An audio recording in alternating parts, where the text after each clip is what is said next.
Good evening. I'd like to call the council as a whole committee to order this evening. We will continue with the budget sessions. Before we start, councilors, make an announcement that next Tuesday, June 8th, we were scheduled to follow finance. Since the finance committee meeting has been canceled for next Tuesday, we will start the budget hearing at 7 o'clock, unless there's an objection. Thank you. Thanks, Council. Okay, we will start with the mayor's budget, page 11.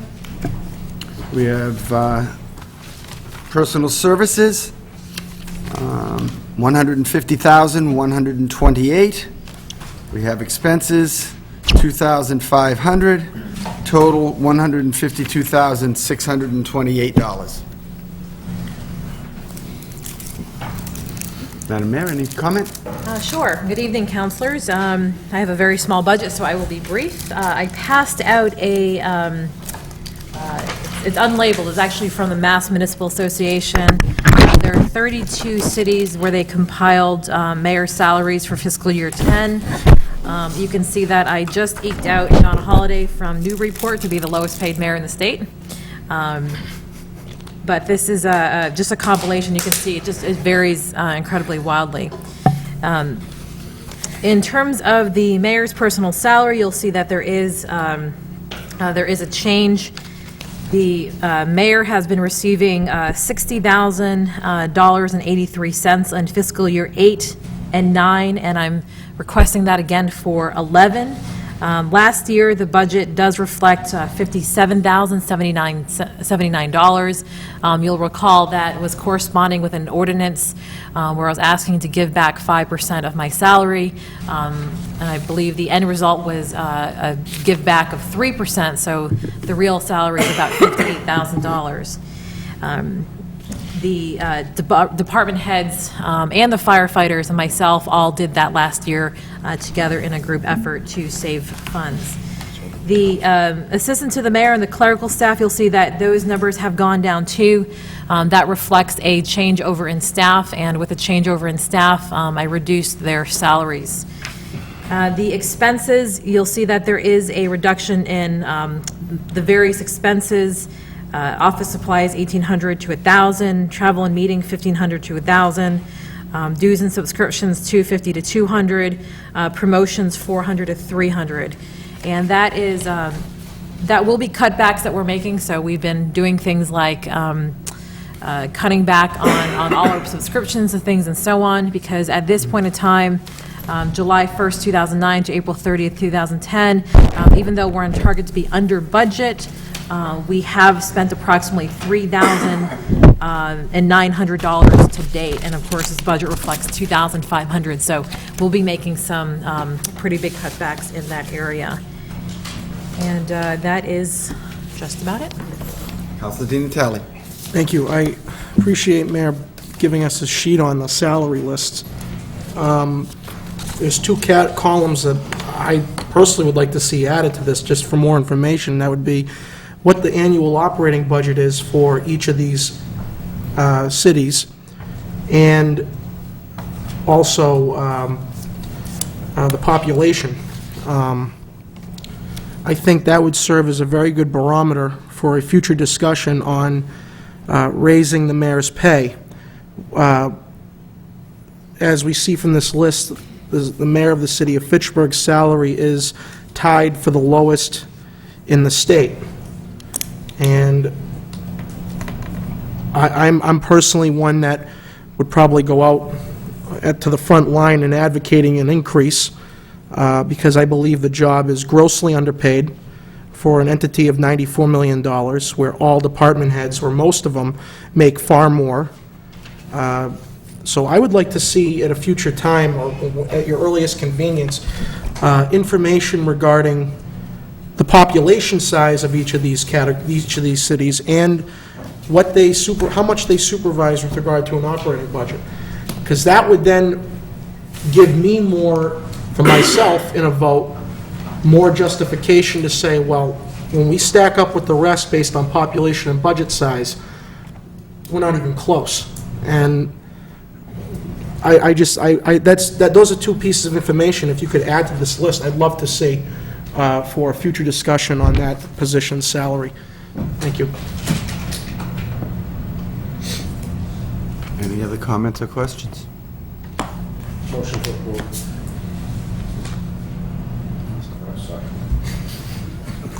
Then we will move forward to, what are we calling it today, the HS? Oh, actually, could I just Oh, add yes. one thing briefly? Absolutely. I apologize, because it's on the next page and there's no money for it, but last year I had stated that when we unfortunately laid off our last of our economic development staff, that we were going to bring that into the mayor's office. So this just reflects that it's underneath the mayor's office on page 12, but obviously it's not funded, but we are still doing the work. And I know that Dan Curley, who now works at the Redevelopment Authority, has been very helpful in continuing to help businesses when he can. So just want to send a signal out to businesses that we're not forgetting about them, that we're, even though there's no money attached to economic development, we're still doing the economic development work.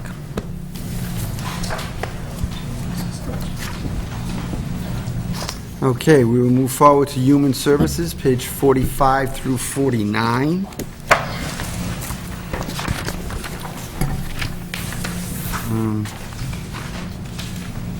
The total on page 45, councilors, is $604,632, but I would suspect we'll, No, pretend. oh, I'm sorry, $658,352, but then I'll give you a breakdown of each department within Human Services. That work for you guys?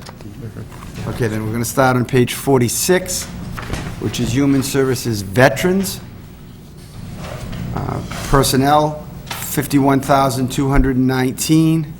Veteran expenses, $375. Veteran Benefits Health Fund, $87,000. Total veterans, $138,594. Mr. Jones? Thank you very much, Mr. President. I do have a handout. I'd like to circulate this way. This handout that I do have is an indication of the size of what I do for the state for Chapter 115 benefits, the veteran benefits. How the veteran service agents are actually, we begin to be VA. We work with the VA to provide benefits to all of the veterans in the area, so that we do the intake for assist people in preparing their applications for compensation, for pensions, for health benefits. And the figures that you do see there that's a monthly figure. So you extrapolate that out, and it's well over $4 million a year that is income that comes into the city because of the other assistance that we provide, because it's not just about helping the indigent veterans with getting by, it's also making sure that some of the other benefits that they deserve, such as annuities and pensions, are taken care of. Questions or comments?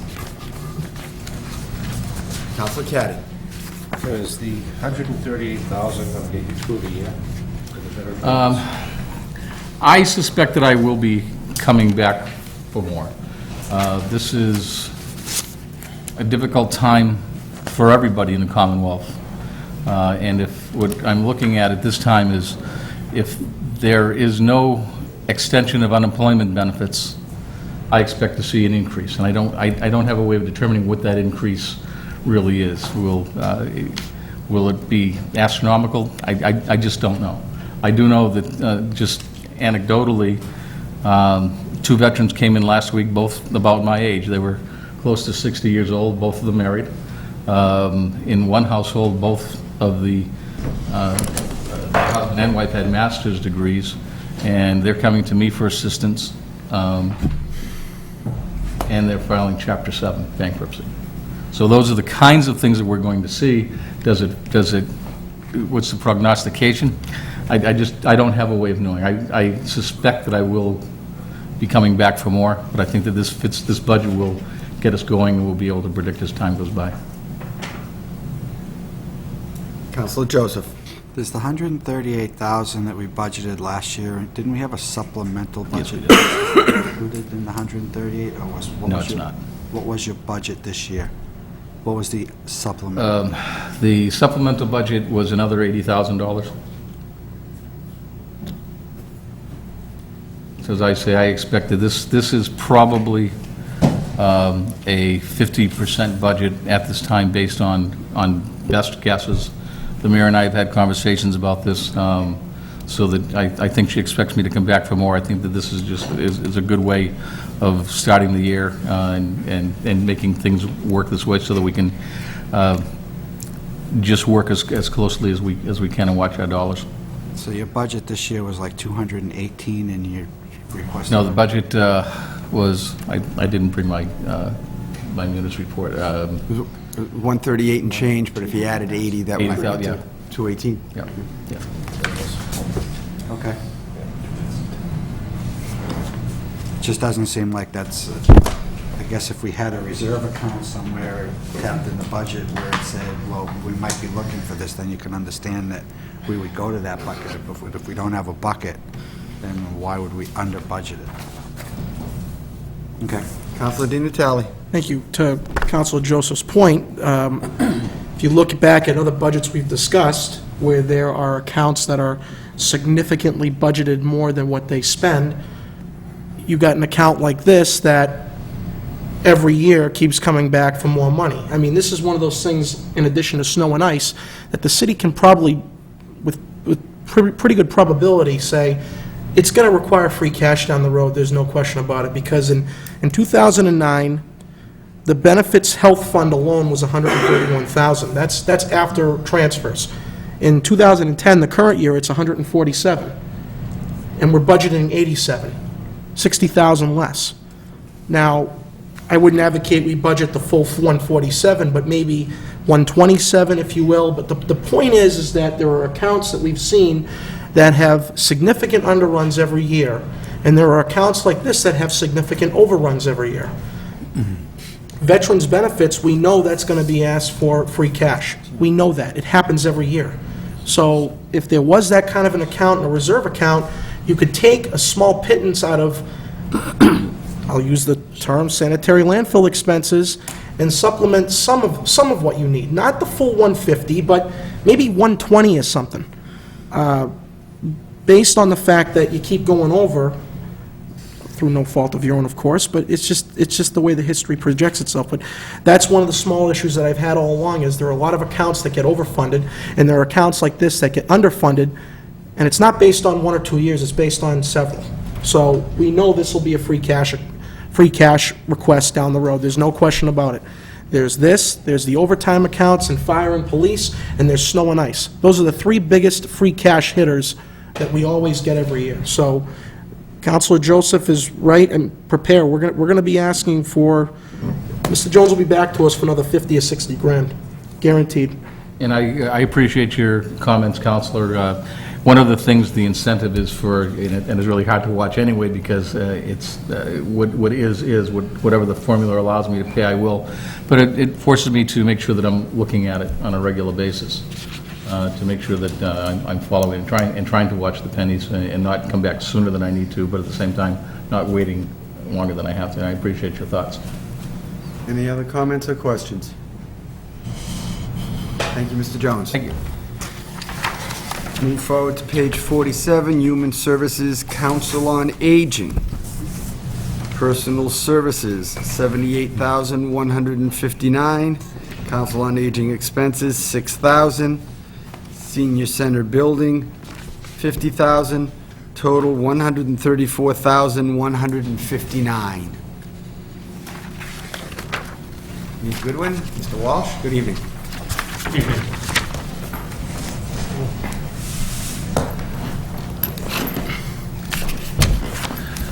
Looking at the personal services aspect of the budget, you can see that it's level funded from FY10 to FY11.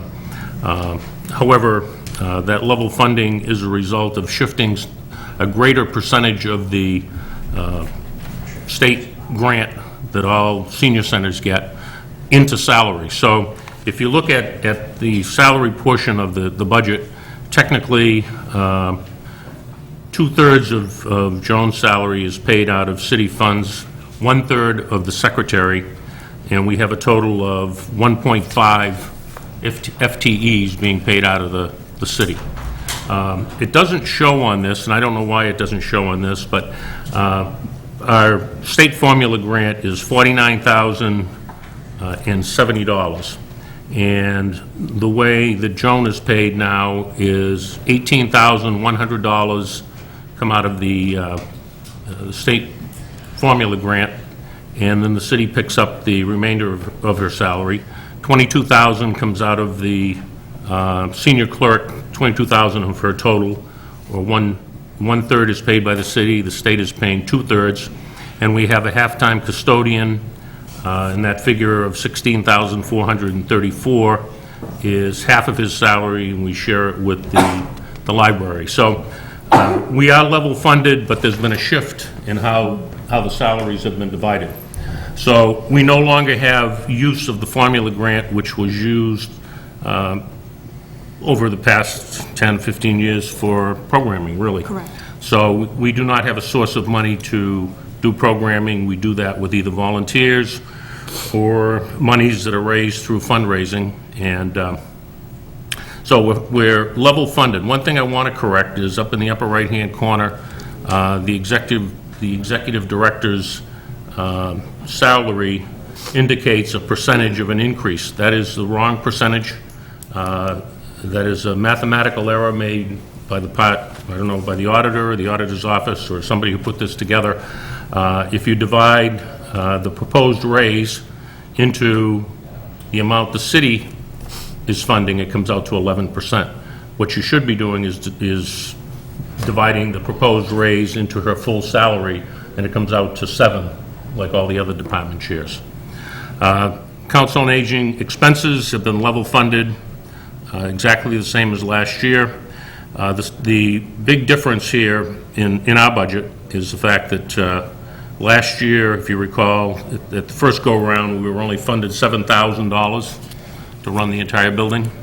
Then we had a supplemental that brought us up to 22.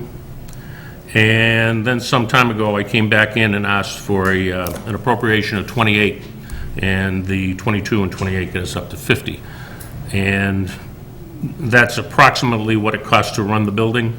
So it was level funded at 50, and because of that, as you look over in the percentage increase, they're rather large on those line items.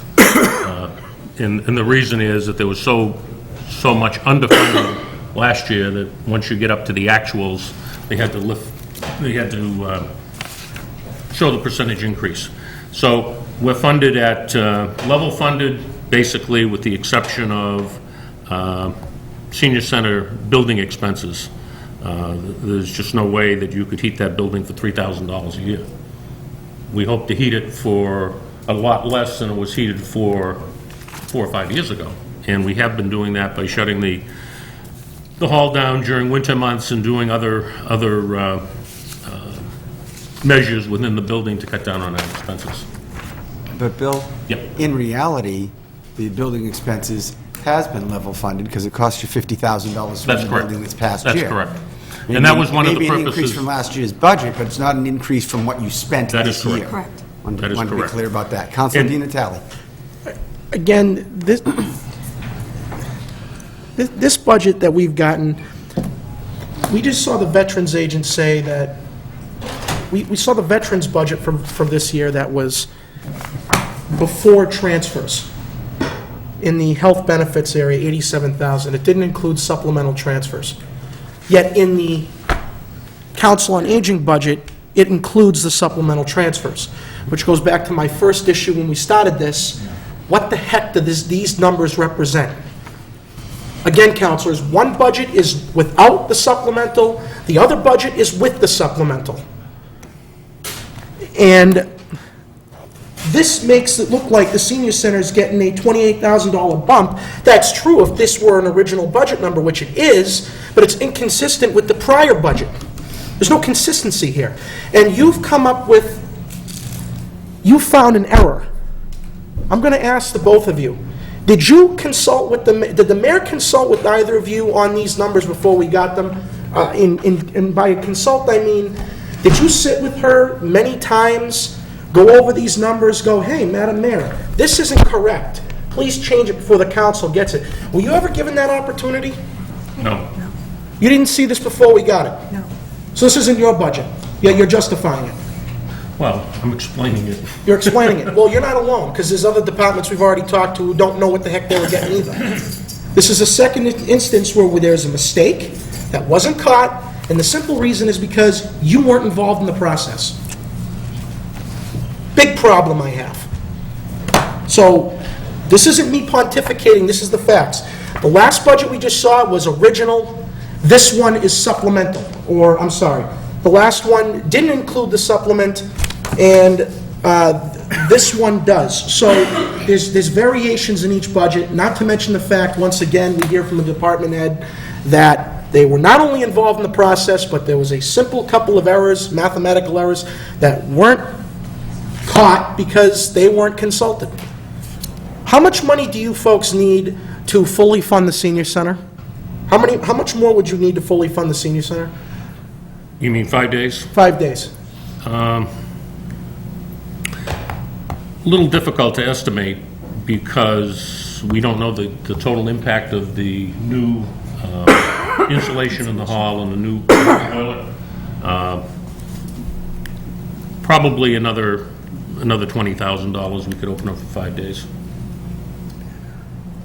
$20,000 out of $94 million to fully fund, that would bring your budget to 150, which is less than 1%. Last year, there was a lot of discussion that I was saying that your budget was underfunded, but there was plenty of money throughout the budget that was put forth that could have easily given you what you needed, easily.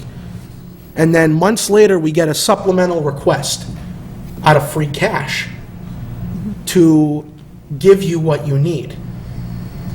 I was very upset that day when we had to vote for that supplemental request because it wasn't necessary to begin with. It was an admission that we had the money all along because it's a pittance compared to everything else in this budget. It's a mere pittance. So those are problems I have, black and white on this paper. There is no consistency with these numbers we're getting. The auditor told me personally he did not look at 2007, 8, and 9 on this sheet. And now we just learned tonight, again, that you weren't involved, mistakes weren't caught, and one budget has one set of numbers, the other one has a different set. Which is why I said earlier, I'm looking at different numbers from Mr. Saracen called the Statusy Report right at the end of the year. I don't even look at these numbers. I don't care what these numbers say. I'm looking at these numbers that the finance director gave me. Very upsetting. Thank you. Councilor Joseph.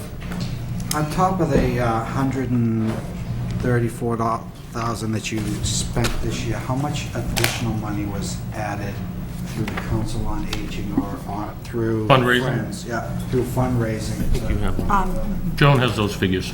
This year, we received about $4,380 in private donations, people, offering to give, to, help us out. We received fundraising of $11,013 is what we brought in this year.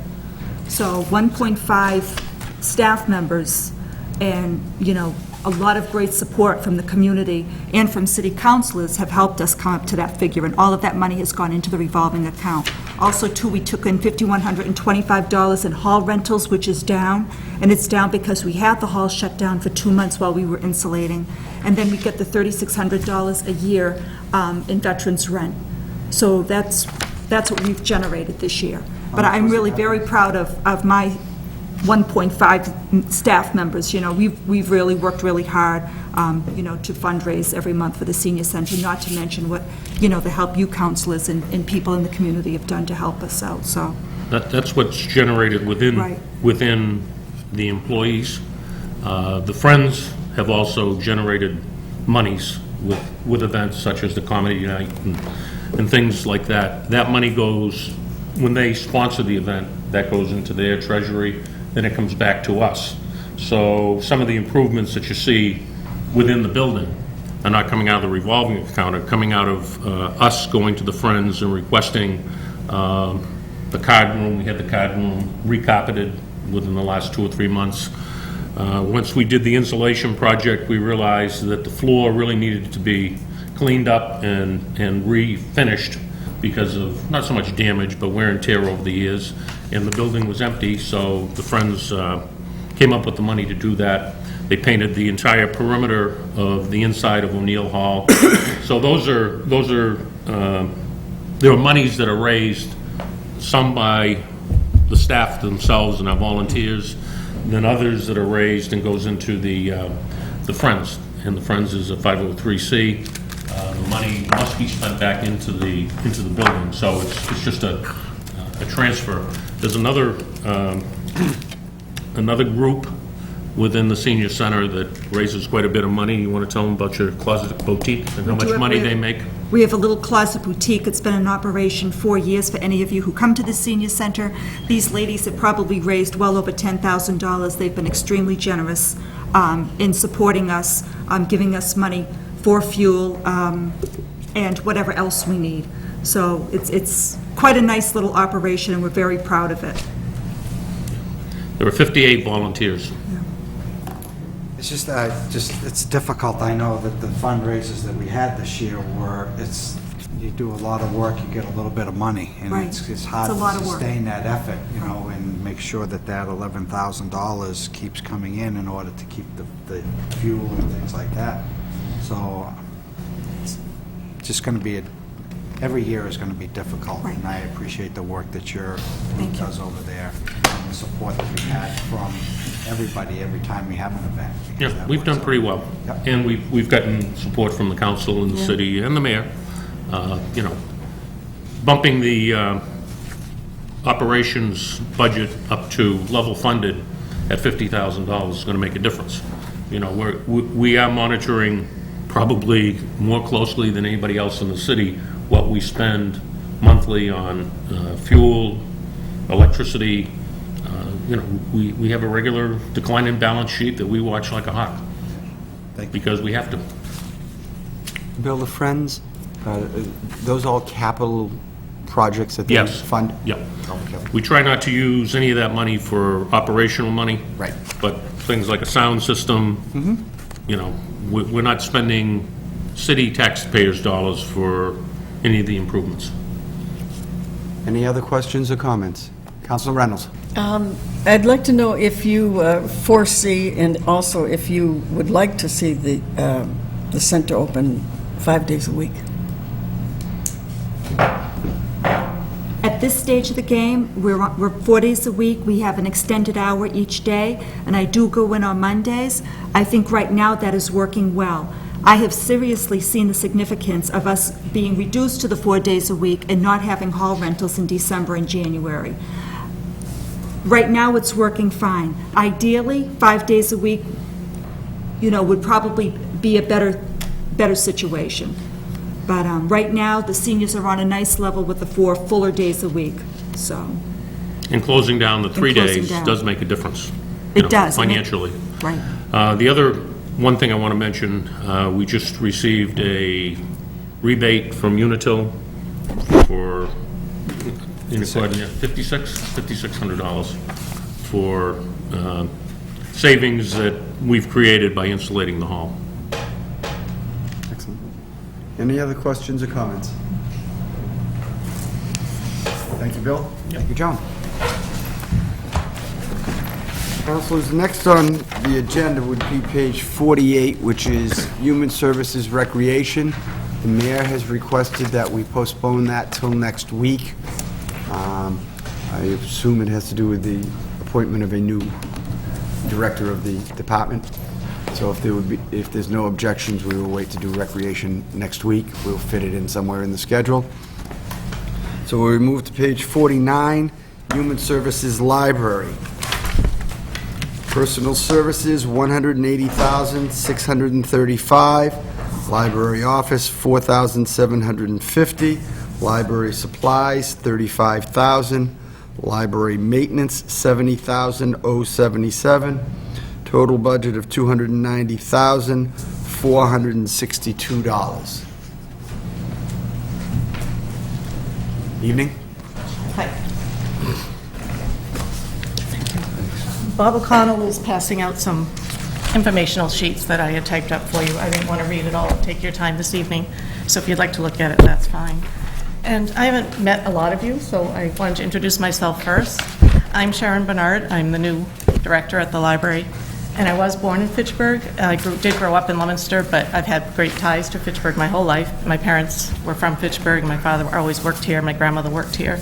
And I've been living here now for 31 years, so Fitchburg is my home. Looking at our budget, listening to the conversations you had before, we are underfunded for what we've actually spent. We've had state aid for the past 2 years that we've used to help flush out the budget to be able to be open the 21 hours that we are, not the 63 we had been 2 years ago.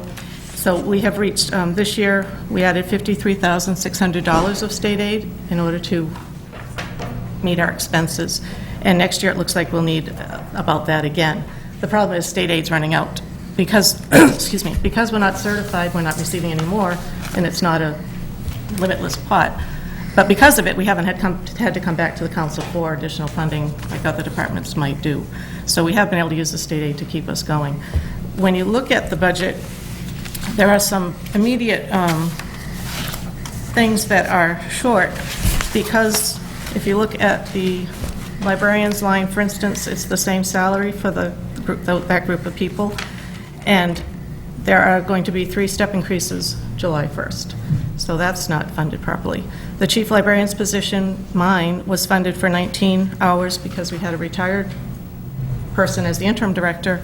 She has left and I've taken over, and I was hired at 25 hours. So that is short. Some figure, what did I have? I forget. It's short. And then with our electricity and heat, both are funded at $15,000, and we added $15,000 to each of those this year. Heat, we've got to take a little bit out of it. We didn't spend quite as much. We had a mild winter. Electricity, we're going to be a little bit over, so they'll offset each other. But the 290 isn't close to what we really need to keep going. So. When you say that you've been getting state aid and you don't anticipate it, what is that amount? We used $53,600 this year. This year. The state aid is money we had received when we were certified. Right. We used to get between $50,000 and $90,000 each year, depending. And librarians in the past haven't used a lot of it. They used it for computer purchases and some large things, but really held on to it, which was fortunate because it allowed us to have it during this time. But you anticipate that this year you'll get zero? We'll still we have some left in the state aid account, so we'll be able to use it, but it won't be enough to fill this to the 340 that we need. What's the gap? Maybe 15 or 20,000. Okay. I'm not sure So we have a $15,000 to $20,000 gap in the state aid, and then we have the budget, which is shorting you in personnel services and in the heat and electricity. Yes. Do you have a ballpark figure as to what the shortage is between those two? Each of those would be about 15,000 short, so 30,000. So we're looking at a total of $45,000 to $50,000 at this Right. budget. Yeah, I'm is short right anticipating now. 345 that we need for next year. Councilor Di Natale. How many more budgets are we going to hear department heads tell us there are mistakes? Why are we hearing this now? I sound repetitive because it happens every department head that comes before us points out all these mistakes. We're getting budgets, everybody, that the department heads did not vet. These are simple mistakes that could have been caught before we got it. Again, what are we looking at this for? These aren't real numbers. Now, the budget for personal services for FY10 says $180,635. According to the city auditor's status E through April, the budget for personal services is not $186,35, it's $206,095. numbers aren't right, there are mistakes in the budget. None of this was caught before we got this, so we're looking at numbers that aren't correct or accurate. Now we're being told that 15 to 20,000 for this department. So between the senior center and the library, we're talking $40,000 out of $94 million.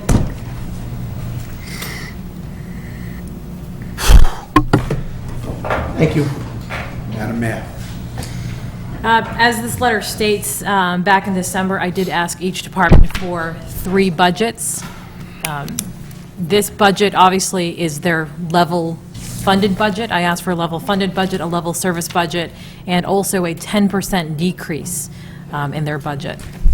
And the numbers that are reflected in here are a compilation of one or all 3 of those, depending on where myself and the finance team at the 11th hour figured out we could put a balanced budget together. Because to be honest, we weren't sure if we could put a balanced budget together, as we had stated previously in the earlier part of this calendar year, because of the $4.2 million deficit. So at the last minute, I mean, we were dealing with literally over $1 million worth of gaps just days before the end of the budget. So we scoured, we went through, would have been maybe as an afterthought, instead of just myself and the finance team going through all these things at the 11th hour, is put everybody on Skype or conference call or so on. But every department head is aware that they are given 3 budgets, that the worst-case scenario was a 10% reduction. Again, we weren't sure we could do a level service budget. We weren't sure we could even do a level funded budget, which is the next step down, but we could do the best we can. And we also ask each department to do the best that they can in terms of figuring out the allocation of their resources. So, for example, and I'm not saying that this is something that would happen, but for example, if you had current staff members that retired, then there are staff members that were laid off several years ago that made significantly less than the current staff members available. So you could hire back, let's say, somebody who's a library assistant or a student assistant or a library technician or a pre-professional, any one of these other line items to make up these particular numbers. So we weren't certainly going to not solve every single issue, because again, we were, at the 11th hour, we could have said, you know what, instead of plugging the budget with $950,000 of one-time revenue, we could have incorporated some layoffs, or we could have chosen 10% budgets for several of the departments. So that's where we really spent the bulk of our time. We did not spend our time, as a finance auditor said, on 7, 8, and 9, or 10. We really did focus on 11.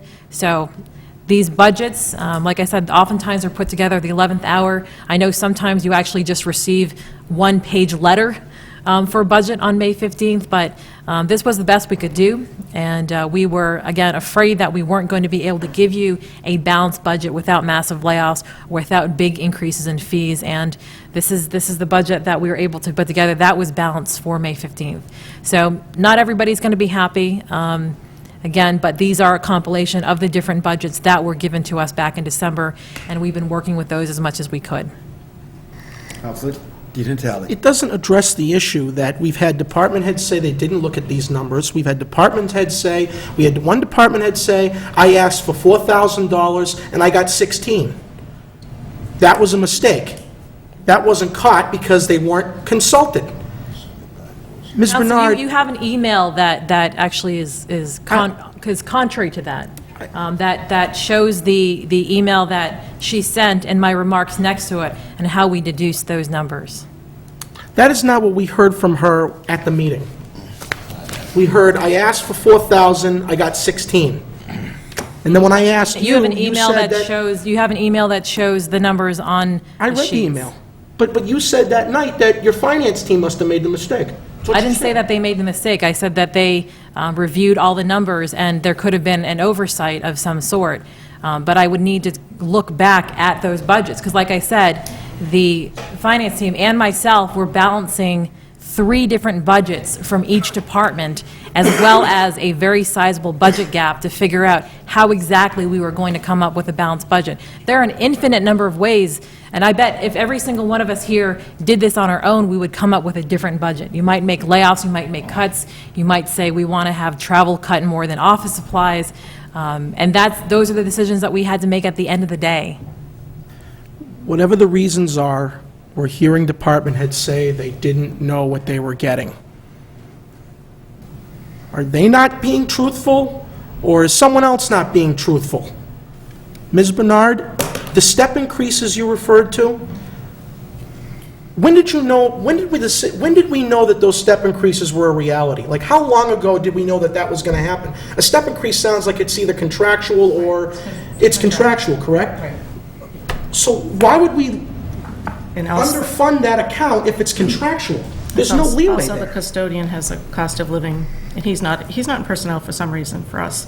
He's down under library maintenance. He Okay, so still these has a cost. aren't mistakes, they're contractual obligations. Why wouldn't they be in this budget? Balanced, I mean, we have to pay those numbers, and they're not in here. It's contractual. Balanced or not, they have to be in there, it's contractual. We actually did not submit 3 budgets. The Board of Trustees submitted 2. One budget that would allow us to be recertified.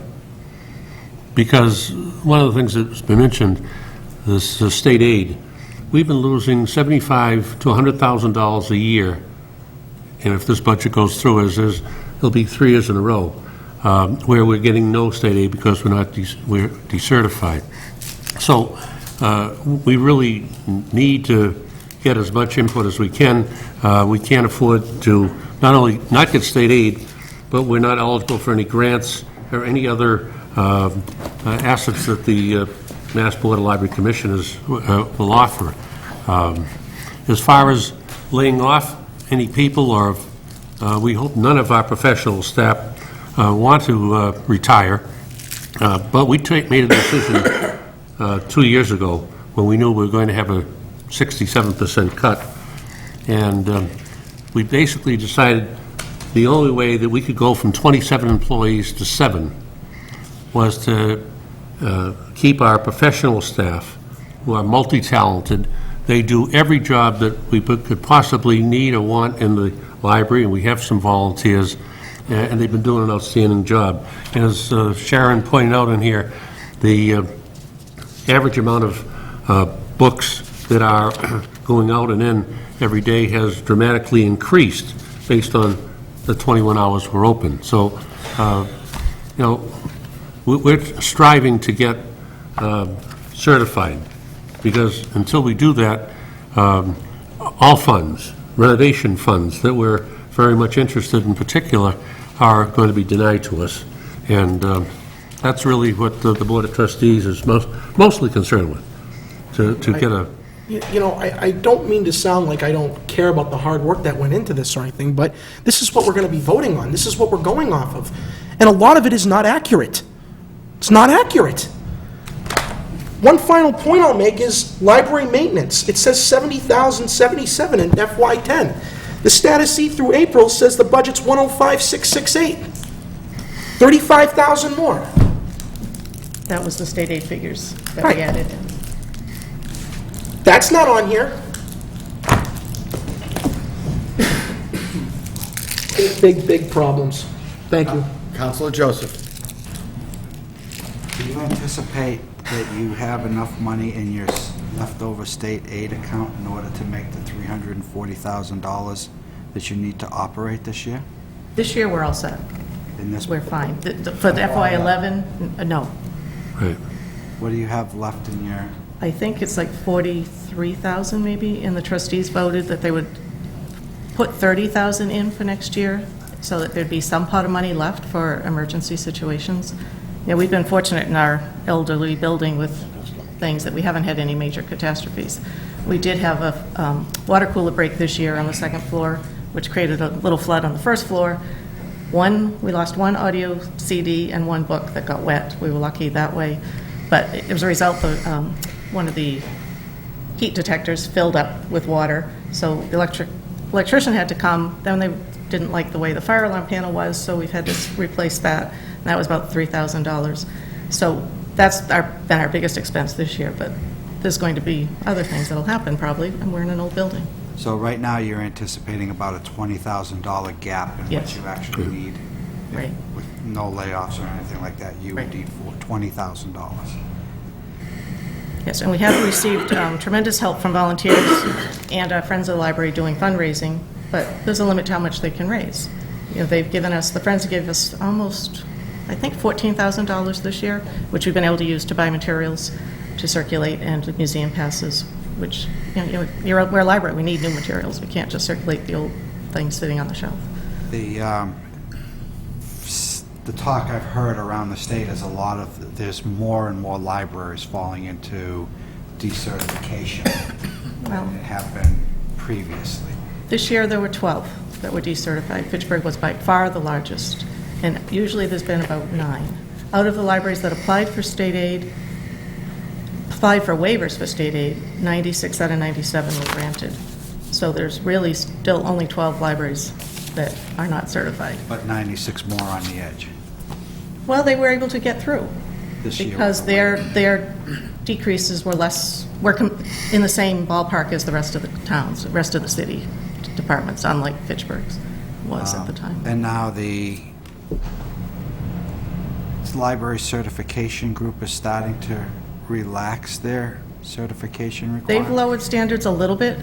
There's the hours open, for instance, for our size community. They added another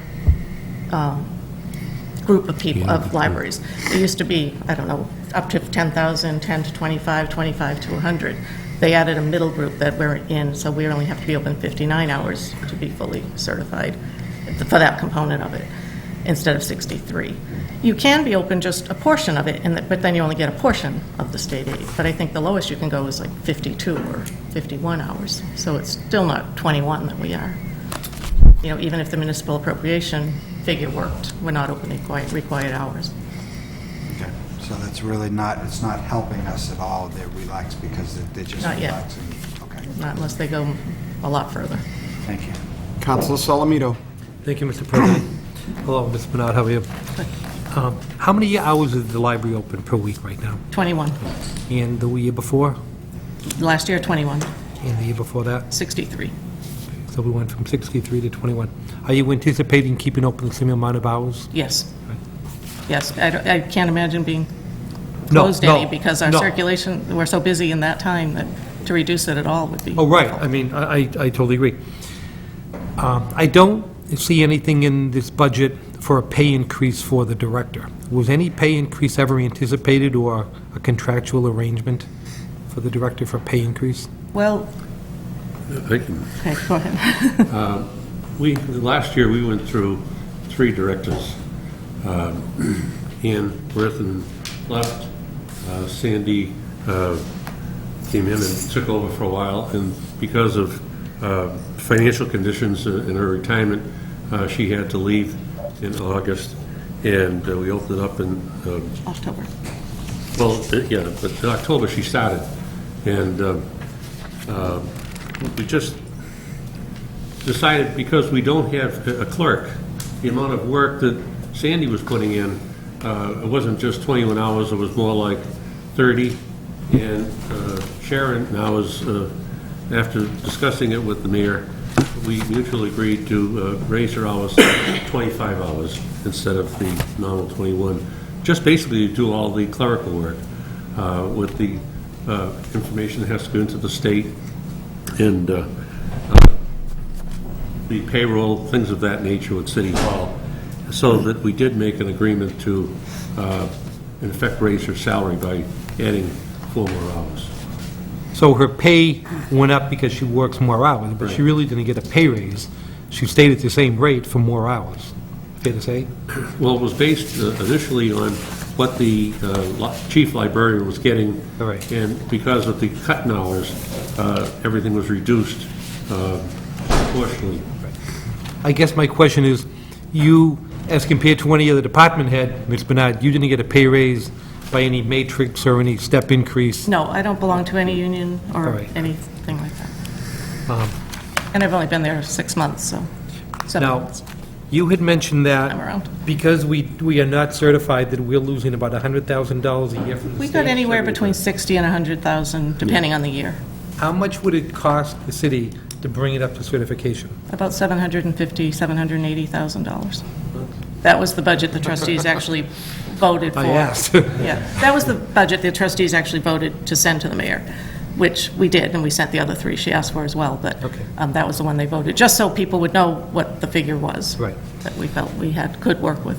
Thank you. My last question is, now, you mentioned the heat and electricity, there's actually a shortage in this year's budget.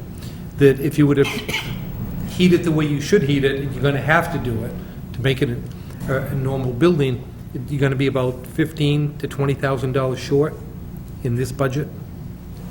If we operate the same way we did this year, yes. So inevitably, you're going to be coming back before us for additional funds only to heat the building. Right, depending where we apply the state aid that we have. I guess my feeling is, and we just had the senior center in front of us, I mean, if they're going to come before us again for more heating funds, and it's reasonable, why are we not giving them the money now? And Part B, let's fund the library to heat it and to light it. They're not exorbitant. And I know, Councilor Di Natale, it's a $94 million budget. I know we're limited, but I think that you're not asking for the sky. You only want it to be warm and lit. And you're not asking for pay raise, which I think you deserve anyway. When you were told by the mayor to submit 3 budgets, a 10% less, 10% more, and level funded, were you told as to what the administration had decided they were going to propose for you? No. When I submitted my level funded budget, I included the state aid money that we had put in. So my level funded budget was the $340,000 that I submitted, because that's what it actually costs to run the building. But I guess my question, I know Councilor Di Natale's asked it. Did the administration tell you, here's what I'm going to propose? I know what you've asked for. I know you've given me a level funded budget, but here's what I'm going to propose to the city. No, I only saw this on Friday, March 8th. And if I could add to that, the meetings that I had with the trustees, I actually was preparing them for potential closure of the library. So, and depending on where we could get funds, that could have been a possibility at the last minute, where I would have said, we just don't have this $300,000, it would have been closed. And those are decisions that could have been made an hour before I submitted the budget. Again, just because there's a May 15th deadline, just because you know about it beforehand, doesn't necessarily mean that all the pieces fall in place. For example, if the council did not vote for the $600,000 40R district, and that was tough, that we went through many rounds, and we didn't vote for that, you would see a budget that's $600,000 less. This is also actually more in line with actually something that Councilor Di Natale said, which is if there's excess money between what they typically get and then what they request, then instead of giving it to them in the budget, then put that aside in a reserve account, and then they could come back and ask for that later. In this case, we actually didn't have the option to give it to departments, nor to put it in a reserve account, because there wasn't any excess money. You could say that excess money is in the Board of Health because we typically do better than our contract, but as we said, we decided let's just put the contract in there. And we're not hiding the fact that you can see in each of our status E reports that we do better in that account, because there are a lot of accounts that we do worse in. So it's an accounting issue. Where do you want to put it? Do you want to put it up front and then maybe have it be available funds for later? And I think that, what we need to do is we need to figure out how to level fund as best as possible. That was our aim. And you know what? If you guys could do better, you might find a way to do better. You might have to make unpleasant decisions, and I don't recommend this, to say that we're going to go from 21 hours to 20 hours. But these are the realities that every department is facing. I've had many conversations with the fire department about closing 2 of their substations. I've had many conversations with the police department about, you know what, if instead of doing overtime, if somebody is out and don't fill it, have the patrols be 4 or 3 cars, not 5 or 6. So department heads should be prepared for things like this. I am not the first person, the first mayor, the first governor to say, all right, Department of Mental Services or Department of Housing and Community Development, here's, here's an additional program that I need you to run, or here's something else that you need to cut. Like I said, we could do this via Skype, but, a lot of times in our finance meetings, things do get heated. And, what we would have is we would have a lot of department heads who are probably, of course, they're defending for their additional dollar. And we said, we want to look at this from a financial standpoint and figure out, what we feel should be funded. And if available funds come up later, then we can make those allocations later. If they don't, then I'm going to be sitting down with you guys again. But the conversation won't be closing the library. It would be, how do we figure out how to change this? And maybe there's something we can do similar to what happened with the senior center. Maybe there's some sort of project we can invest in that will lower your electric and heating costs. And I think that would be ideal. We do have, Sally Cragen did ask us to meet with the, I forget. If we could, folks, Councilor Salamito had the floor. Okay? Oh, sorry. Thank you, Mr. President, and it's only one other comment, but I guess it's going back to what Councilor Di Natale has stated several times. It's very tough when a department head, and not just you, but every department head seems to be coming up here, and they've seen it either Friday or the day before or not at all. It's just difficult to defend a budget that you haven't seen. It may be good, it may be bad, it may be something they can work with, but to expect a department head to try to defend it when they haven't seen it, and I'm not the mayor, but it might be an idea to, I'm not telling the mayor how to do the job, let the department head know, here's what I'm going to propose to the council, and, if it's good, if it's good, if it's bad, it's bad. But the department heads, they haven't been told ahead of time, and they're trying to defend something they haven't seen. And I'm not, that's not a criticism, I'm just somewhat disappointed, but thank you very much. Councilor Conway. Yes, I'm here. We're sitting here on the 2nd of June. We've been studying this budget now for 14 days. And I've heard the mayor use the word twice tonight, the 11th hour. I've heard the word last minute. How many years has it been since we know that the budget has to be presented to us on the 15th of May? And why does it have to be at the 11th hour and at the last minute? Councilor Di Natale pointed out the inaccuracies in the budgets, the mistakes. Councilors, this isn't a true budget. And why the 11th hour? We need an accurate and a balanced budget to move on. It boils down to priorities, priorities, priorities. With that in mind, I'd like to make a motion that we reject the mayor's budget.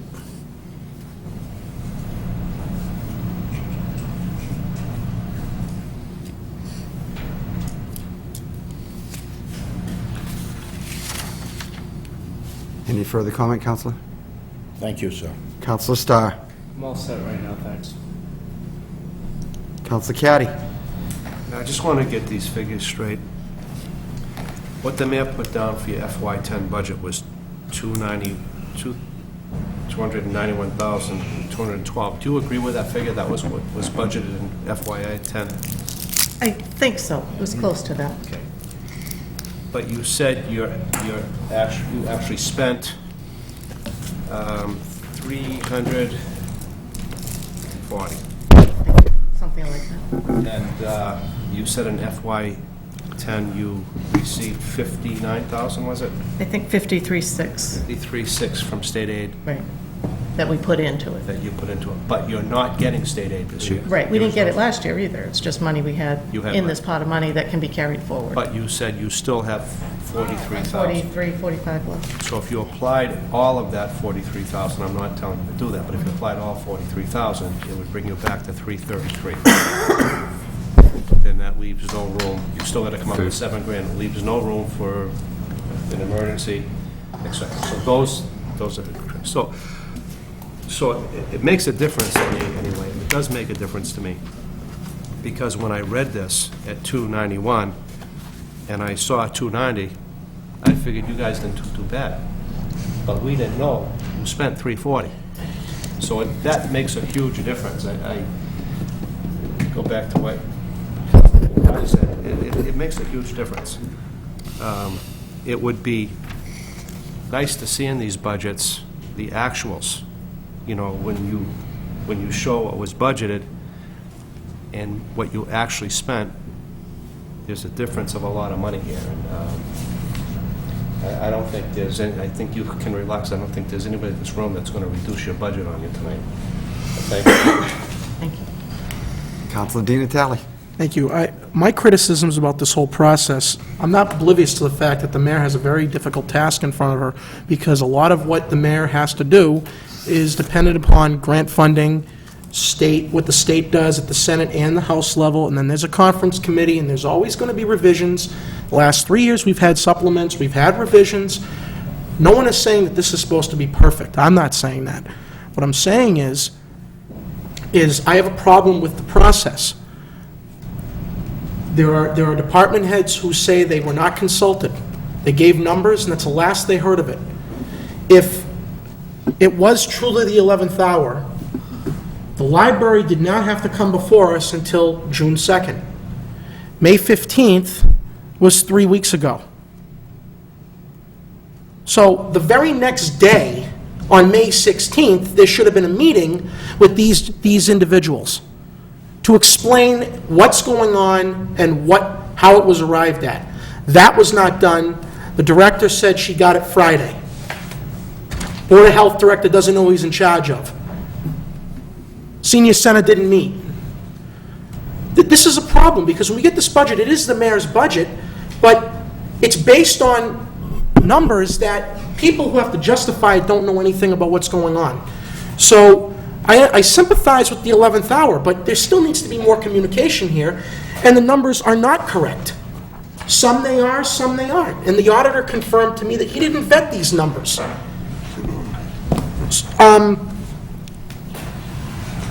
As Councilor Caddy says, it makes a difference, because what the budget is telling the council is that they are level funded from last year because they spent $290, they're getting $290. They didn't spend $290. The budget was actually this year around $350, because the personal services and the library maintenance is a lot higher than what we're seeing here.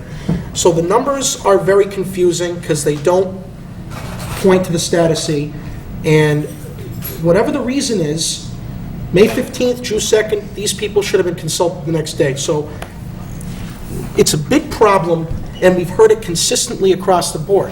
This isn't just one person saying it. It's been happening every meeting. Thank you. Mayor Wong. I'd like to add another criticism that, frankly, I should be hearing from you, but I haven't, so you can add it to your list of criticisms, which is, if I'm looking at a budget that was budgeted at $291, you guys knew that, I knew it. You actually spent $340. Departments are spending more than their budget. Department heads and the mayor are spending more than their budget with city council approval. So we all know that, and we condone it. And we should be critical. And should we say, well, that means we've got to find $50,000 from somewhere? Or is that saying, you know what, we got to tighten our belt a little bit more? Because I can tell you, it's tough for me to make layoffs.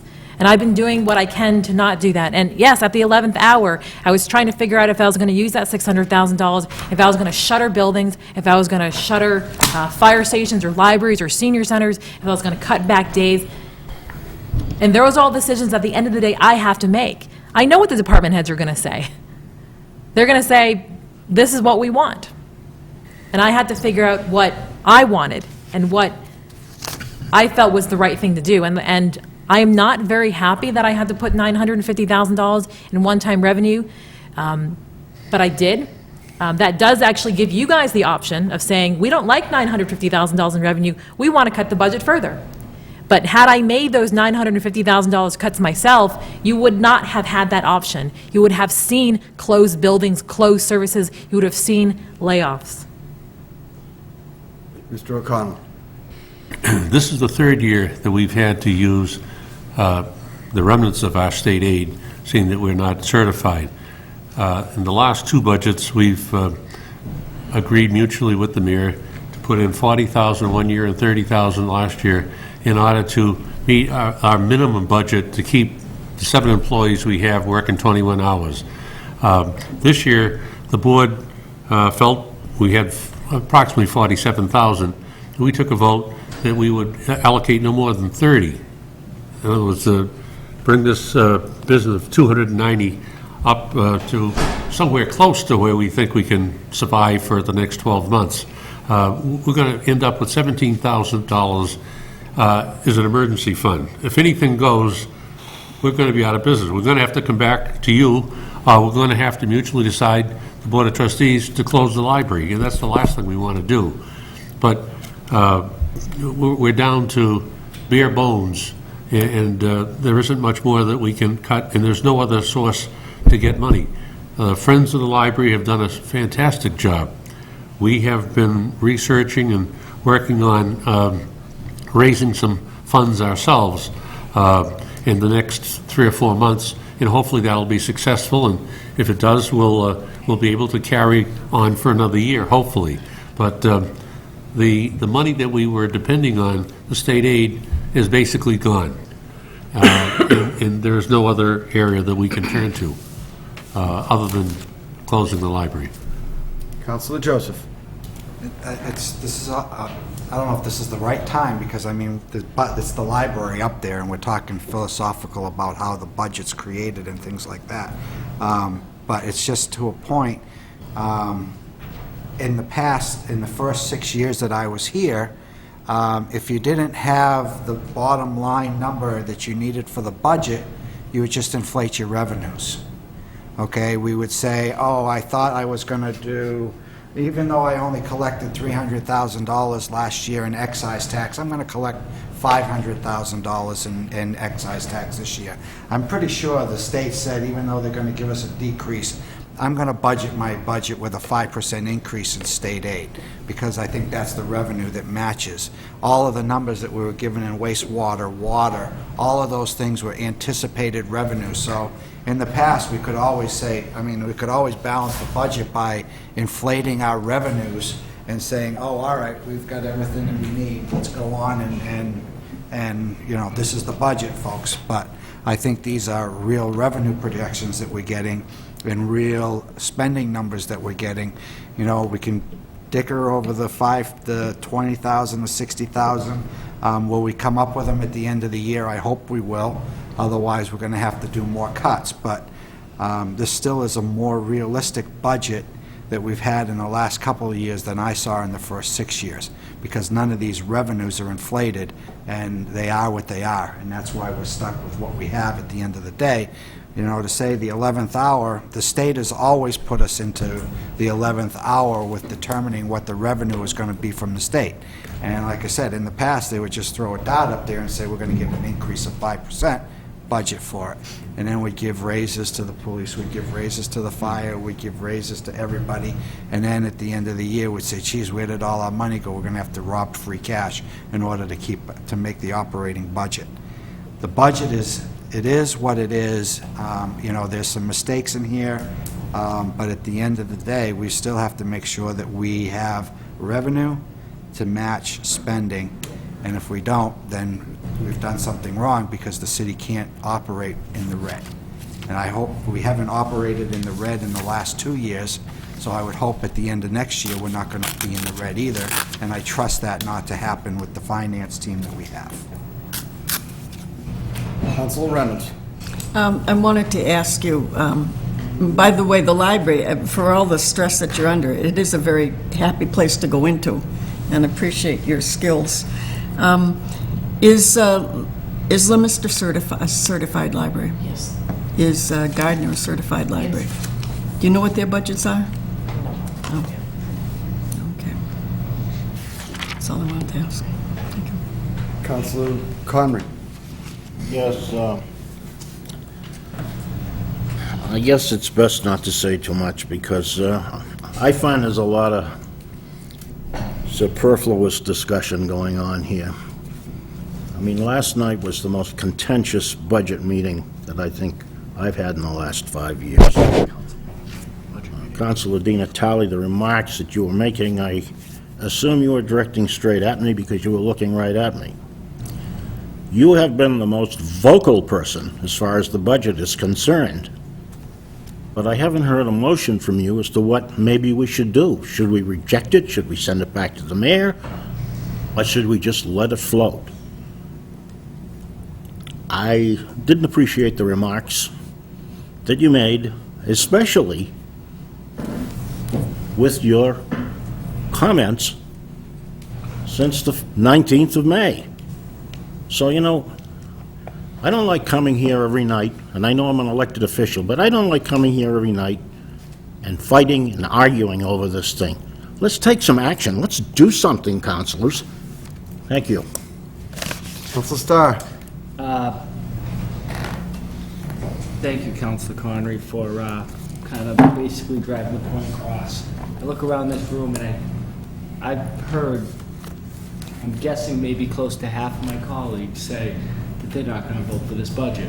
I think it's time to fish or cut bait. You know what?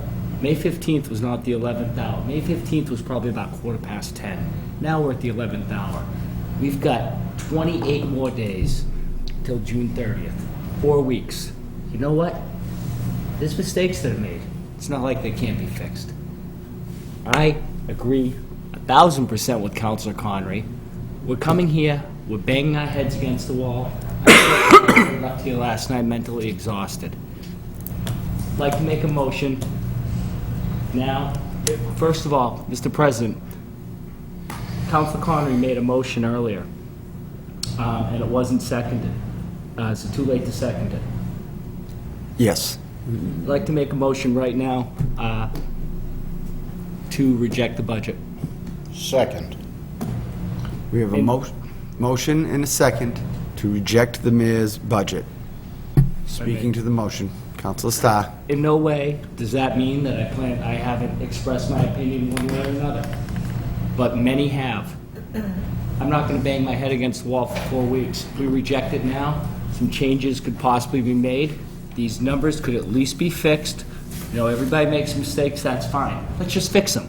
We got 4 weeks left. It's not the end of the world yet. That's all. Councilor Solomito. Thank you, Mr. President. Although I think I share the same frustration that many of my colleagues do, I would be opposed to rejecting the budget at the present time, only for the reason that even though I get frustrated here, I also learn.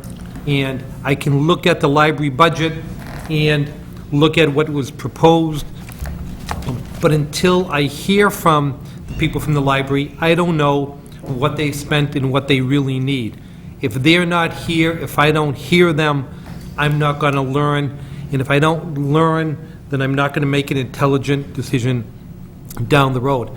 When it came to the senior center, we heard from Mr. Walsh and Ms. Goodwin as to what they need, how they get state aid in supplement to the budget from the city. But if you don't hear them and listen to them, we're not going to learn that. I suggest we go through the hearings as we do. If the mayor, in the meantime, wishes to, work with the figures and then come back with a new budget, that's well and fine, and the information we've gathered can't hurt us. We can always go back and say, all right, I heard from the Board of Health, I heard from the library as to what they need. Here is the new proposal. Now I'm in a better position to make an informed judgment. It doesn't prevent the mayor from, working with the numbers while we hear from each department head. So for that reason, I would ask to continue the process. Mayor Wong? If I could actually concur with Councilor Solomito, and actually a statement that Councilor Starr said, which is things here can be changed. There's really only two ways that the numbers can go. The numbers can go up, and the numbers can go down.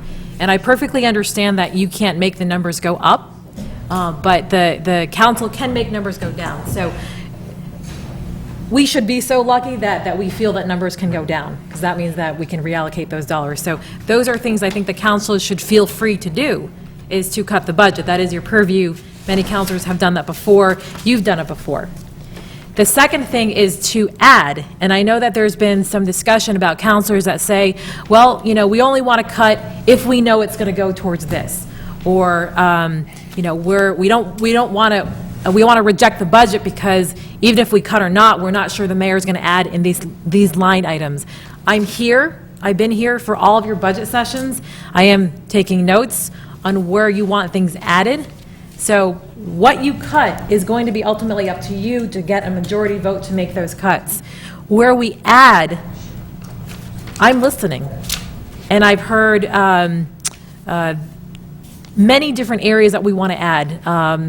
Probably about $500,000 approximately that I've heard at least one or more counselors say, you know, it would be nice for that department to have that particular budget. And you know what? Then we can work with that. And you know, there's different ways that I could do it. For example, I could say that, you know, I'm only hearing from one counselor that they want to add something. And if I feel that it's a good one, I could put it out there. And you know what? You might not get enough votes to add that particular line item, but that gives you options, because when I give you ideas of where to add, you can then also cut the supplemental budget. So my understanding is that last year we had a supplemental budget, the year before that we had a supplemental budget. I can't speak to years before that, but that is no different than the process that we're going through right now. So if you continue this, I think your biggest concern moving forward is that you want things in the budget that aren't in the budget. If there are things that are in the budget that you don't want in the budget, it is under your complete control to cut that out. But if you want things that are in the budget, then I'm telling you, I hear you loud and clear. I put the public safety at the top of the list, and I know there's a lot of other little line items. And there are different ways that you can compile that, and I know that the city clerk usually does a really good job compiling what you have put on the table to cut. The ordinance actually speaks to the council being able to put things on the budget to add, and then you actually vote on that, and you can actually send that to me as a recommendation. So then I know beforehand that you have a majority that wants that to be added, because you can do that now. So again, here's a basic budget. As far as I know, you can add or delete. And there are different ways that you can send that message to me so that a supplemental budget can be compiled. So I'm sitting here saying that we worked things out last year, we worked things out the year before. I don't see this year as being any different. And I'm willing to work with you on what you want to put on the table and figuring out where exactly that money is going to come from. Because we do have choice, and that's good. It's good to say that, okay, let's say we want $500,000. Well, we could take it out of stabilization. I would prefer that we didn't. We could take it out of available funds. That's an option. Or we could do reallocation. These are options that I had actually put in writing to the council prior to your discussions, so that you knew that these were options. Thank you. Ms. Bernard, Mr. O'Connell, I think we're done with questions from the library, and we've moved on to a motion. You guys- Excuse me. I will bring them back. Oh, you're going to bring them We have a back? motion on the floor right now, and Okay. they don't need to sit through this. We can come back to them. Speaking to the motion, Councilor Joseph. I've been there, okay? I've had some major concerns. I still have concerns. I've met with the mayor a couple of times, both on the phone and in her office, and though I don't know how, at the end of the day, this is going to end up, I think that it's been outlined pretty well how she's going to deal with CDBG, which was my major concern, and the police, how that is going to end up hopefully by the end of the budget session or by the beginning of the year. So the one thing I hope is this doesn't become a personal process, okay? I mean, we're all throwing out our ideas and we're all throwing out our frustrations. I hope that doesn't become a personal discussion, because we are 11 different counselors with 11 different ideas, 11 different priorities, and I don't think any one is right or wrong. It's just your own priorities and your own suggestions. So that part, I hope that we can keep to a level that we need to work together in order to get this through sometime within the next month. I see it moving forward, if I didn't I would say that I would be right along with the vote to not pass it, but I see the process moving forward by small steps, and I think that that's a positive thing, and I think that if we continue to voice our opinions, we can continue to move forward in small steps till we get somewhere, and hopefully we can wrap up mid-June, and we still have 2 weeks to determine how we're going to get to the final product. I don't want this to end up at June 30th, taking a vote or a non-vote, which we've done in the past, and then ended up having the budget go in without a vote. So my vote would be to continue on with the process. Counselor Caddy. I had a couple problems, both with the police and CGGB, and it may be resolved, it may not be resolved, but it looks, as of today, it's moving forward. I need to hear the rest of these budgets. Every time someone comes here, like the library tonight, I'm learning things that I wouldn't learn by looking at these pages. So because of that fact, even though it appears frustrating, and it is frustrating, I think we need to hear the rest of these budgets. I think we need to ask the questions, and I think we need to keep after the mayor about what we're disappointed with, what we want, what we don't want. This is my sixth, seventh budget, and at least, like Councilor Joseph said, we're not playing with projections that aren't real. At least that's a positive in this. And again, the couple issues that I did have, looks like it may be resolved, so I'd like to continue with this. Thank you. Counselor Di Natale. I haven't suggested that we reject or give it back because of the reasons that Councilor Joseph and Councilor Caddy stated. I want to keep going through these budgets that we were given originally. And I know the mayor's been taking notes. I'm hoping to see some action throughout the course of this process that'll change my mind. That hasn't happened yet, but it may. I don't know if it will. I'm sure a lot of people in this room are sick and tired of hearing me talk on and on about the same kind of stuff, but it's everywhere we look. It is not a personal issue. It has nothing to do with that. I learned this when I first got on here. When I criticize openly, everyone looks at you and goes, "Did he just say that?" These are numbers I'm basing my discussion on. Numbers, everyone. The budget we have does not have accurate numbers. It's not my personal opinion, it's a fact. And it's a fact that's exacerbated by the notion that the city auditor told me he didn't look at them. The mayor said we should add a criticism about spending more than what they're given. I don't even know what that means. This budget says 2010, 290. That's not what they're spending this year. It's not accurate. I'm not saying we give them 50,000 more. I'm saying get the number right. Budget reallocation, I've heard that many times. Where was this 2 years ago when I kept asking for that? I've never advocated we spend all the free cash we have. I've advocated we put it away where it belongs. So the taxpayers don't look at this budget and go, "Oh, the library spent $290 last year and they're going to spend $290 this year." I guess they don't, I don't have any sympathy for them. It's not right.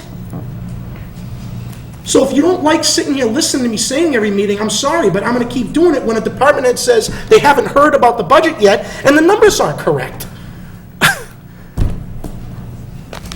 I'm hoping this will get rectified throughout the course of the process. And the reason why I don't want to reject this is because there's other budgets in here that may not get changed that I have problems with too. And they won't get aired until we have that meeting. And I prefer to do it in open session, not behind closed doors. So, you know, to sum up, we have a reorganization that's based on an ordinance that we can't get passed in time. We have numbers in the budget that have not been vetted by the finance director. We have numbers that mean one thing in this budget and mean another thing in a different budget. We have budgets that are significantly overfunded and other budgets that are significantly underfunded. And whether they're based on realistic projections or not, they're not based on factual numbers in this budget. I have given the mayor input several times before this process about that secondary reserve account that we've been hearing about. 3 times I've asked for that. Nothing was put in here. Now, I'm not rejecting it because that wasn't adhered to, but I'm hearing the mayor talk about allocation, putting it away. That's what I've been talking about. So why wasn't it done? Don't spend it, put it away. I'm going to keep making these comments because in a normal budget process, you give communication to the department heads who've got to sit there and take fire from people like me. If they do not know what they're advocating for, that's a big problem. As is someone saying who's involved with the money, I didn't look at the numbers, and then seeing all these budgets that are different. I don't see how anyone can dispute that that's an issue, that I hope gets corrected, but I want to keep going. I guess I don't have a lot of confidence right now that if we reject it, that it's going to come back to us any differently.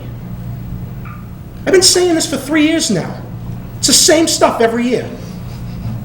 So if people want to take my comments to be personal, go ahead. It's not. It's all about balancing a statement, balance statements, balance sheets. Thank you. Councilor Conry. I do not disagree with Councilor Di Natale. The reason I made the motion is because it's not correct. It has to be corrected. It's not accurate. I'm not sure that I have any faith that it's going to be corrected. That's the way I feel, Mayor. I feel it's not going to be corrected. This should not have come to us in this form. Councilor Di Natale is 100% right about the correctness and the balancing of the budget. I move the question. Councilor Tran. Thank you, Mr. President. If we don't follow the budgetary process, we wouldn't know what the problems are. We wouldn't be discussing the inaccuracies of the numbers. We wouldn't be discussing about the problems. I have experience in developing budgets, and at the end of the day, my budgets go to my boss. It's his prerogative to make any changes he wishes to my budget without discussing it with me. That's the reality. I've always said that the department heads report to the mayor. They answer our questions, but they report to the mayor. The only department head who report to us is the clerk. It's the mayor's budget, and the whole process includes us reviewing the budget. We make the recommendations, we make the cuts, and at the end of the day, if she follows our recommendations, then we vote for the budget. If she decides to come back with a supplementary budget, we vote for that budget. If you don't like it, don't vote for the budget. But if you don't follow this budgetary process, we're not going to get to that point. And quite frankly, I don't mind listening to Councilor Di Natale. Thank you. Councilors, I'm going to speak to the motion. I have several points I'd like to make. First is, I don't think it's a surprise that myself and/or a majority, if not all of the councilors sitting here, have problems with this process. I think the process is flawed in that department heads come before us to defend budgets that they haven't put together. I think that there are mistakes, errors that were made in this document that need to be corrected. But that doesn't mean that we can't get through this process and come to a conclusion, one that the majority of us agree on. I think Councilor Joseph and Councilor Caddy are absolutely right that at least we're getting a budget that has realistic revenue projections. For years, we didn't get that, and that makes it a lot easier to deal with. We do have a reorg that after last night's meeting, we could all conclude is probably not clear to folks and needs to be cleaned up and redefined and brought back to us in a manner that helps us understand how that connects to the budget document and how we're going to get an ordinance passed through to approve that. I hear the mayor saying that she's listening. I know there are councilors who are concerned whether that's an honest and valid statement. There's only one way to find out. Continue the process. And if we get to the end and no changes have been made, no discussions have occurred to do some of the things that this body is recommending, then we'll know that everything was falling on deaf ears. And that will be unfortunate, because I believe this body would then reject the budget. And I don't think that's in our best interest. There are two other points that I need to make. One is, I want to make everybody aware that if this council as a whole committee takes an action tonight regarding this budget to reject it, that will not become a fact until this committee reports to the full council at our June 15th meeting. So even if this body votes to recommend that we reject the mayor's budget, that doesn't occur until the report from this body goes to the full council at our June 15th meeting. So there's a time frame there that I want everybody to be cognizant of. One last point, which I'll get to in a second, but I did want to make one follow-up. Councilor Caddy made the comment that he's learning from this process, and he's absolutely right. If the library had not come in here tonight, I would have looked at this document and thought that $290,000 was how much they spent last year. So there is something from this process for us to learn. Now, is that a shame that this document doesn't show us that? In my opinion, yes. This document should show us real numbers. This document should show us what they spent from what we gave them, what they spent from what they got from the Friends, what they spent from what they got from state aid, and all of those things, just like the senior center, okay? That would help us a lot, and it's not here. But if we didn't have this hearing, we wouldn't know that about the senior center, Council on Aging, and we wouldn't know that about the library. My last point is that the other day I met with Brian Doheny, and I asked the question of him about if the council rejects the budget at the last minute, not rejecting it now because the mayor could come back, but ultimately if the council rejects the budget, because things have changed since the time I've been on the council in what actually would occur.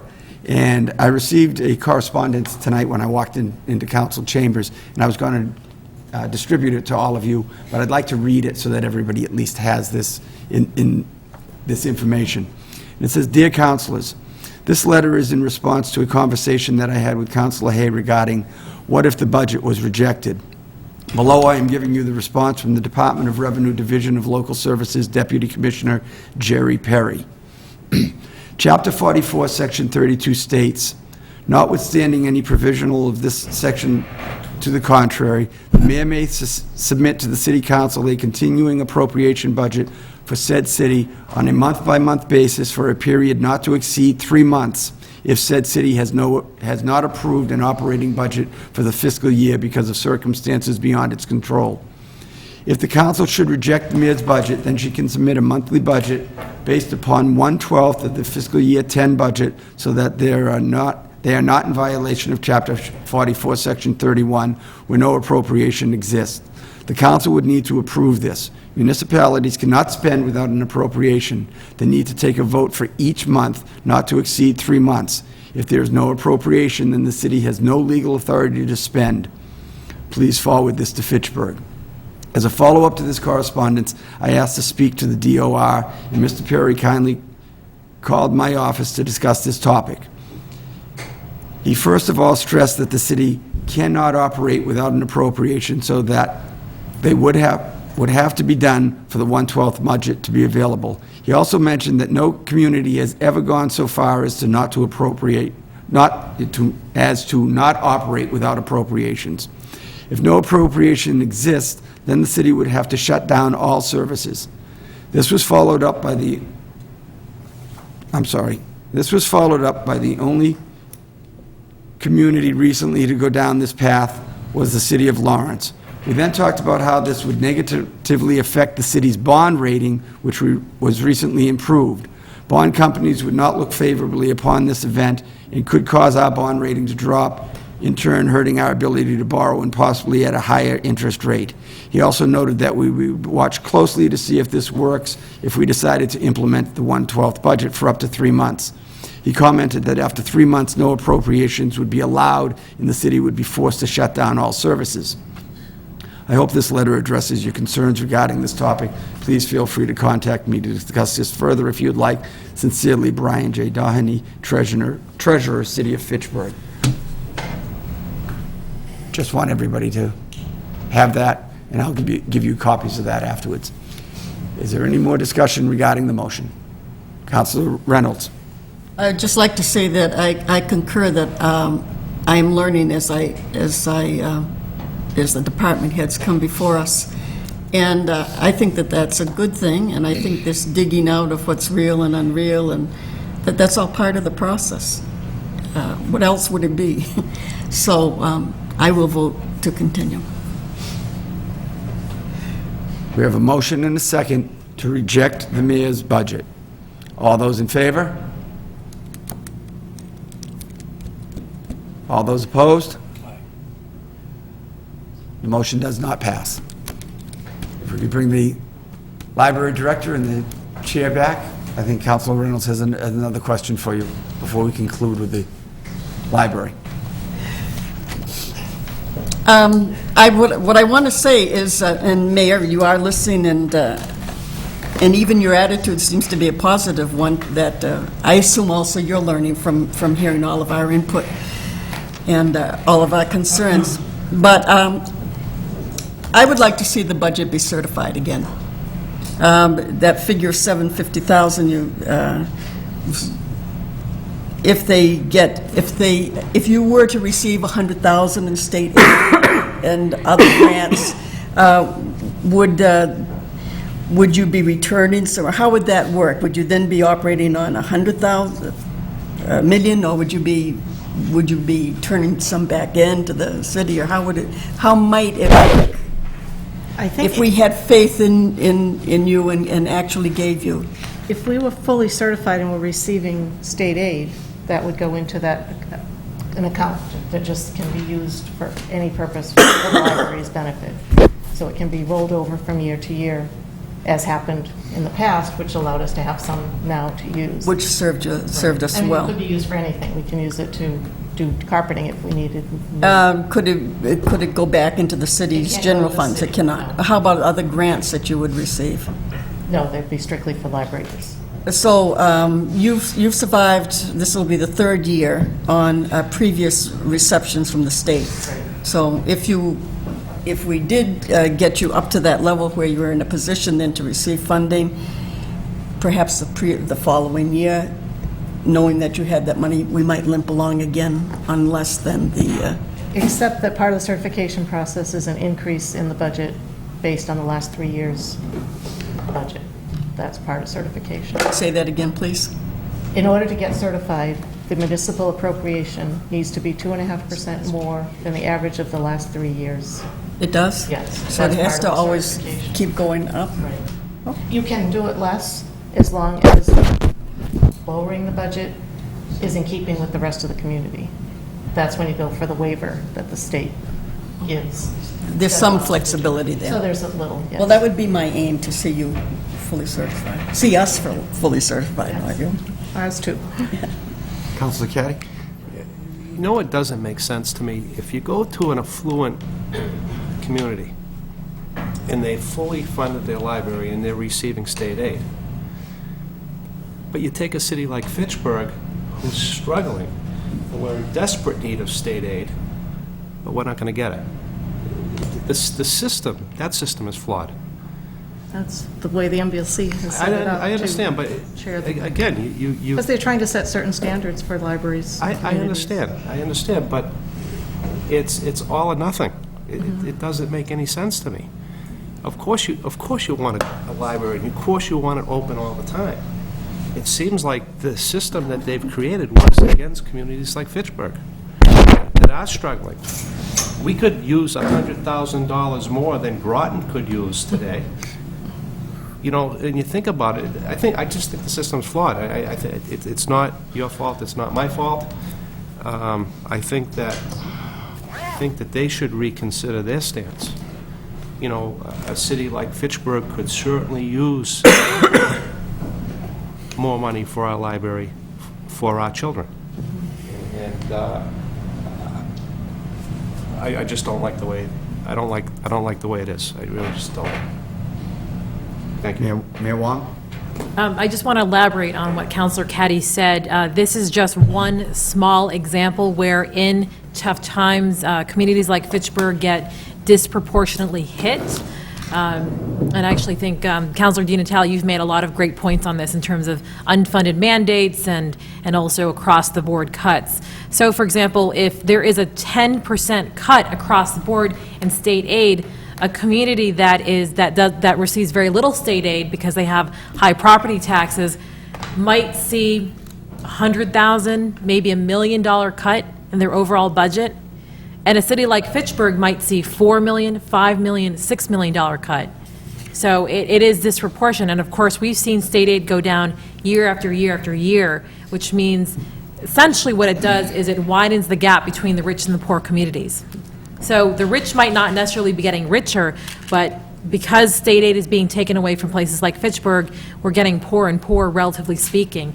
And that unrestricted state aid, that funds police.